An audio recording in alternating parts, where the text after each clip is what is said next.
I'm going to make a boat propeller. Note in the bottom left of screen there are some shortcut keys. So if I press something like letter A, you'll notice that they display and you know what key I just pressed. So I'm going to delete that cube. I'm going to change to right orthographic view. I'm also going to increase my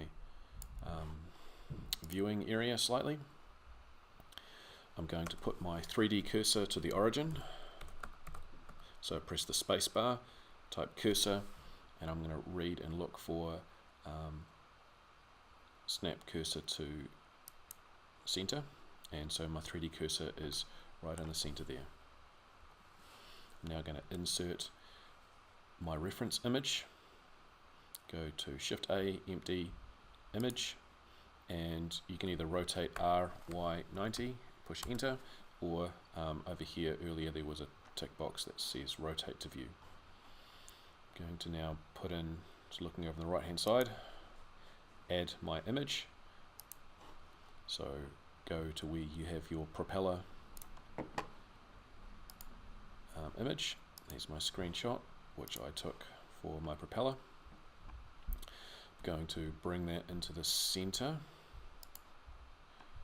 as best I can, and I'm going to rotate that, and if I rotate this way it's going to rotate from that corner point. It's a little bit of a pain, so if I change the rotating style to the median point, it should rotate, no, not really median point,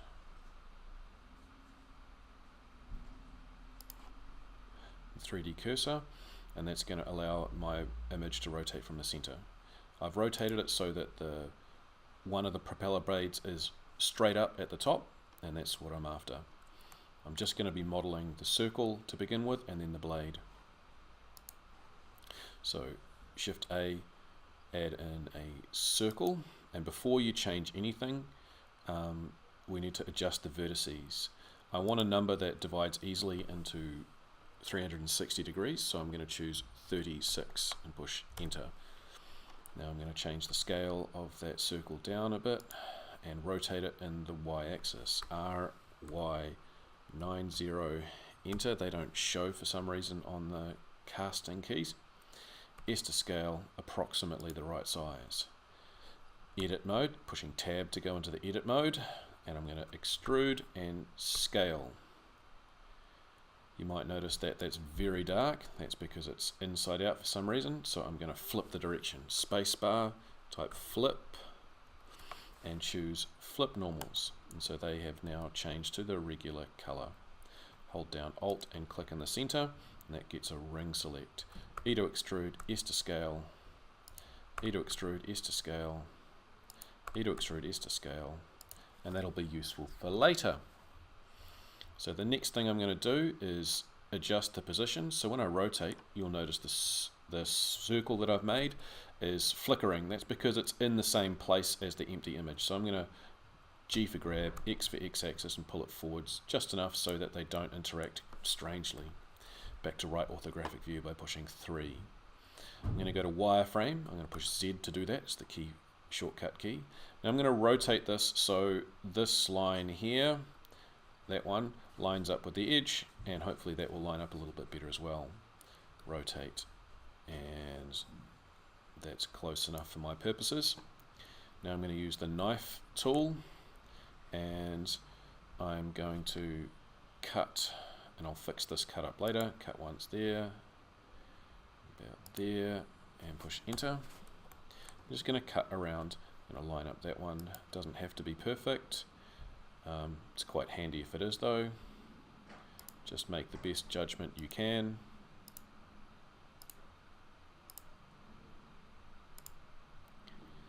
And click and push enter. Move around a bit more. Careful when you are connecting these cuts. When you do push it, K for knife cut tool, you'll notice when I hover over a line that goes green, when I hover over a vertice, the green dot has a red ring around it, so check for that. So in wireframe mode, I've essentially done some cutting so I could see through. What I'm interested in now is separating this blade. So I'm going to go to face select, I'm going to use circle select mode and highlight the blade. I'm going to separate that. So I'm going to push the spacebar, type separate, S-E-P, that's enough, separate, and choose by selection. That is now a separate object. Up here in the list, I have my circle, which in object mode I can show and hide. Here's my the blade, and there's the circle. So bring them back. I'm interested in the main circle part for now. I don't need any of this part here anymore, so I'm going to highlight all of that and delete it. Be careful not to delete any of the middle part.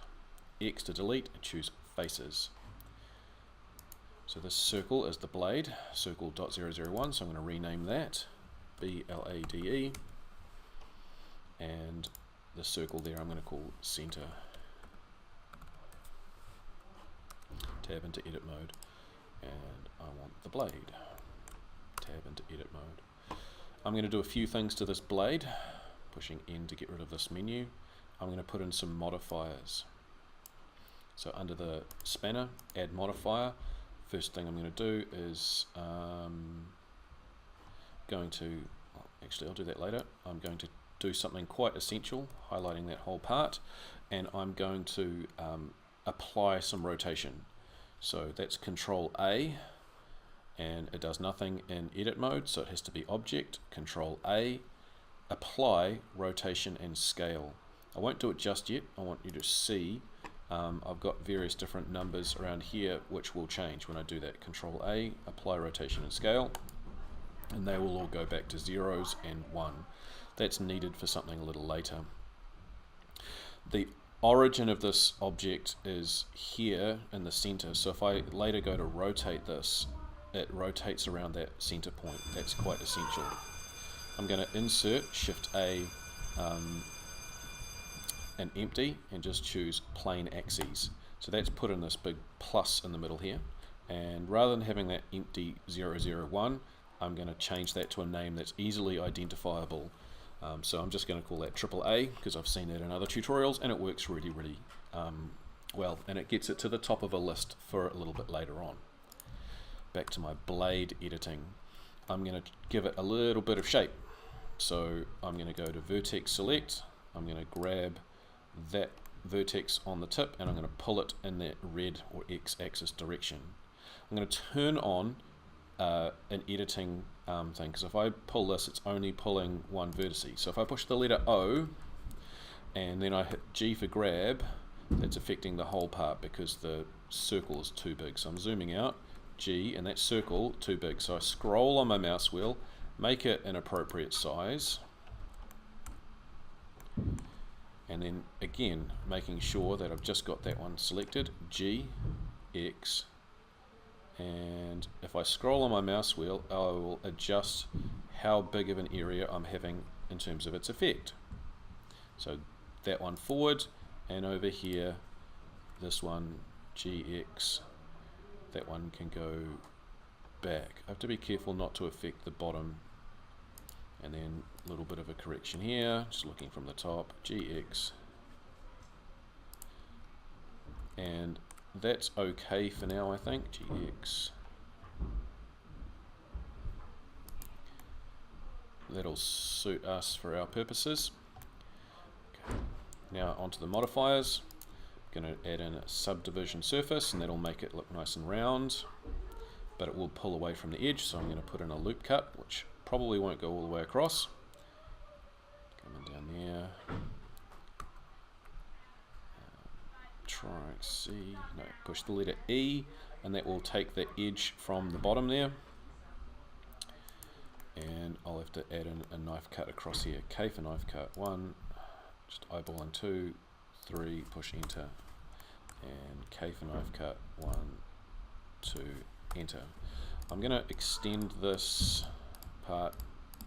Don't select that way, that's a bad idea.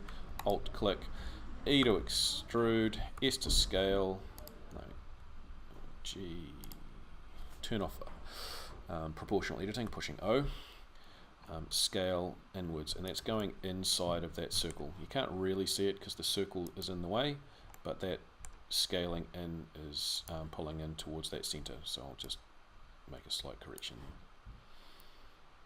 Show the circle again, back from the front. That's cutting through the reference image, so I'll take that reference image back ever so slightly. Back to the blade. Okay, so that is giving it a nice shape, but it needs a bit more subdivision, so increase that, and that should do it. It has pulled the edge in a little bit, so I'll extend that later, but I'm now going to go to edit mode, over here on the left, shading UVs, and change the faces to smooth, and that will sort some of our aesthetic issues. I'm going to just change that point there and dissolve it, don't like it. X, dissolve vertice, and I'm going to grab these ones and pull them up. Make sure I've only got those ones selected. Subdivision surface has made it a little smaller. Okay, so that matches well enough. I'm going to give that some thickness. I'm not going to extrude it myself. I'm going to use a modifier, add modifier, and solidify. And the job of solidify is to give it thickness, so you can just keep clicking that until you're satisfied with how thick it is. So that one's way too thick. Just eyeballing it and figuring out what you think is okay, and that'll do for now.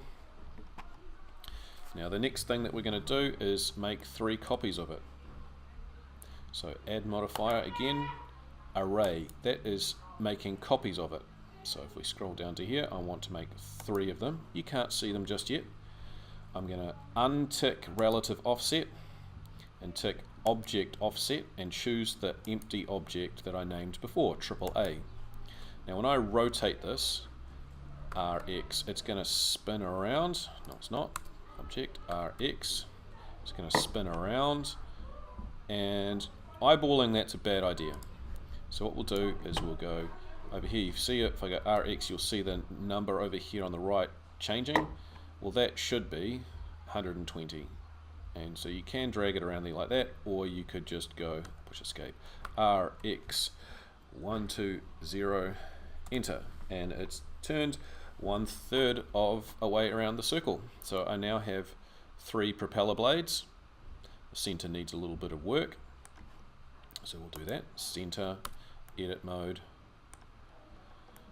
I'm gonna grab that whole part and pull it in the x-axis forward just a bit. Circle select there and come to the side. E to extrude, x-axis, pull back. Going to put in some loop cuts. That's missed a part for some strange reason. Because it's got that little cut there. I'll dissolve that. X, dissolve vertice. Try again. E to extrude, x-axis. That's much better. Put in, no, I won't do it that way. Highlight the whole thing, E to extrude x-axis, and that brings in that whole section there. That looks inside out, so I'll flip the direction again so I can recalculate, and that changes it to the normal grey color. A few other changes, Control R loop cut, Control R loop cut up the front. I'm going to make this flare out a little bit. So I'm going to scale that a little bit bigger, but only in the blue and green axis. So S for scale, and hold down Shift and push Y, because that is the green axis, so it cannot get bigger in the green axis. Oops, I just got that one wrong. I mean X. Scale, Shift X, get a little bit bigger. So it's going to flare out. And highlight that part, GX, pull out a bit, That's not right. Scale. Don't like that. GX. That's better.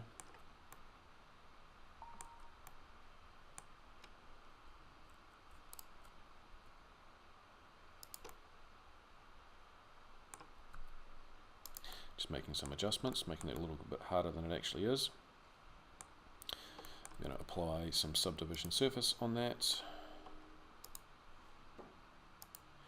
And I will also smooth facing, so shading UVs, smooth faces. I'm going to make that have nice little sections there removed. I'm going to hide that for now. So this is 36, I have to do a little bit of counting. Oops, I'm going to go Alt click and deselect that one and that one, and then count 1, 2, 3, 4, 5, 6, 7, 8, 9, 10. Deselect 2, 1, 2, 3, 4, 5, 6, 7, 8, 9, 10. Deselect the next two and check again. 1, 2, 3, 4, 5, 6, 7, 8, 9, 10. Cool, so those are even spaces. I'm going to delete those faces. I'll do the exact same in the back. I have done a little bit of a modification here, so I'll have to do the same sort of at the back.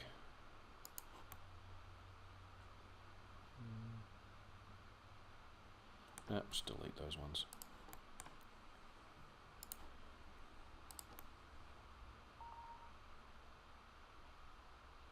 Huh.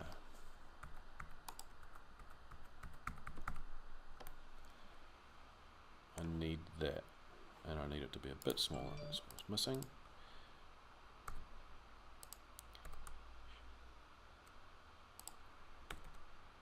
Double tap G, that'll slide it in.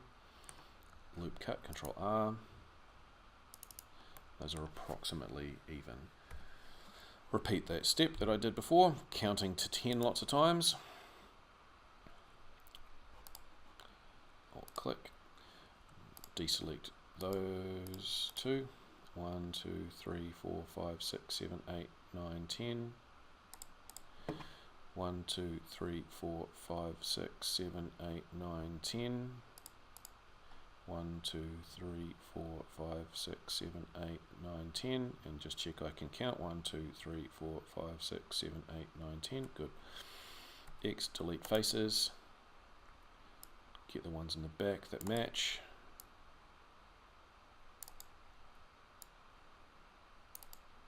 X and delete those faces. Now what I'm going to do is go edge select and hold down Alt and click. F to fill, I to inset, and then I'm going to left click, and then I'm going to go X delete faces. That's given me a little bit of a border, and repeat. F to fill, I for inset, left click, X to delete faces. Alt click, F to fill, I to inset, left click, X delete faces, repeat at the back. F, I, click, X, delete. Alt click, F, I, click, X, faces. Don't move the mouse in this part here. I'll show you it wrong on purpose. F, I, and you move the mouse and it will change. So don't do that. Left click to just undo that. I, and then just click X, delete faces.